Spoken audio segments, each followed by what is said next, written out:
I just wanted to give you guys a quick look around of what the facility looks like that I work out in. So this is like the room where you would like go to take Zumba classes and stuff like that. This is the one where that's like just the hockey rink and stuff. That's outside, pretty snowy. And that's the indoor track that I did one of my workouts on, and I will be racing on relatively soon. And this is like where I like work out up here. So anyway, now you know what it looks like. But I'm gonna have to go sit down when I do this commentary because my shoulder's about to fall off because I did my shoulders last. And actually, I want to talk about why I do certain things in like the certain order that I do, because every single week you guys see me do squat, deadlift, bench, and then everything else. And there's a reason that I do that, and that's because I want to. Oh man, this chair is a lot comfier than it looks.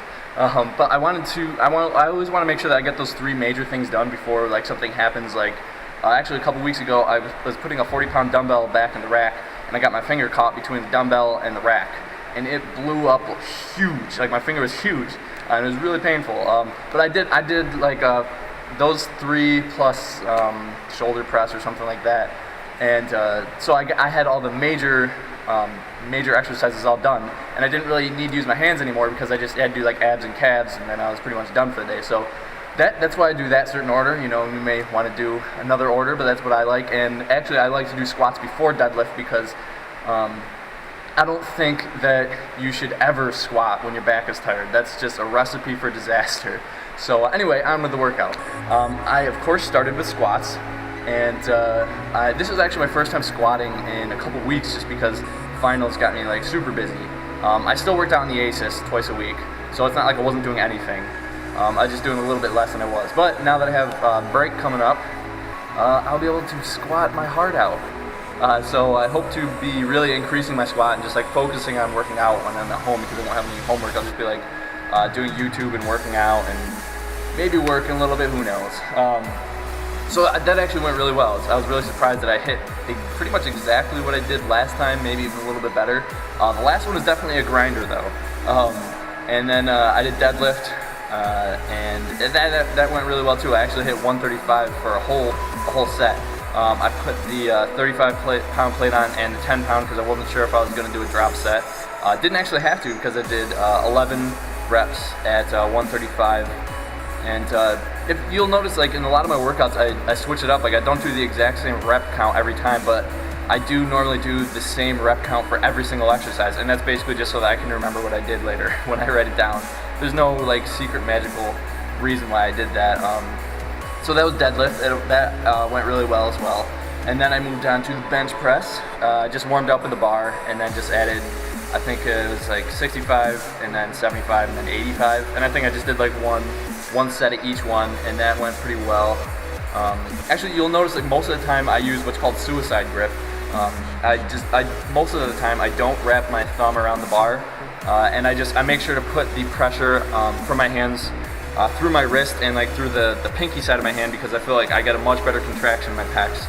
And that's the main reason I'm doing the chest press. Some people may do it for the triceps, and then you may not want to do that. You may want to go a little bit more narrow, but I'm mainly doing it for my pecs because I want to work the more major muscles. So that was bench press, and let's see, I went on to abs I think next, and I just did just like normal sit-ups. I mean, people think that you have to do like these crazy weird exercises, but I just did sit-ups.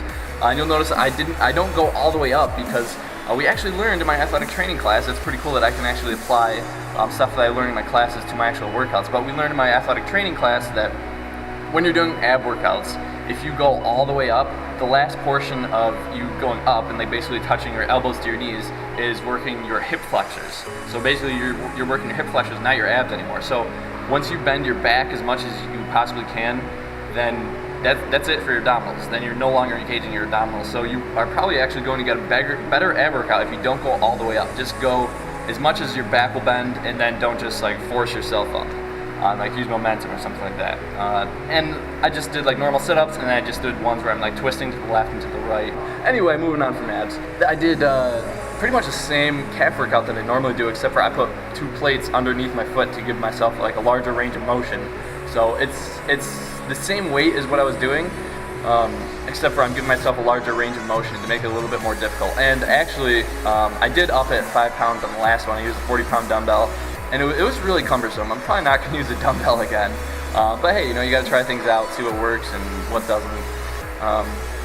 Let's see, after that, I did the shoulder press. Oh, okay. I did the military press. I was just sitting down with dumbbells. I warmed up with 25, and I was like, oh, I'll move on to 30. That felt easy. And then I did like 1 3/4 of a set at 30. I was like, nope.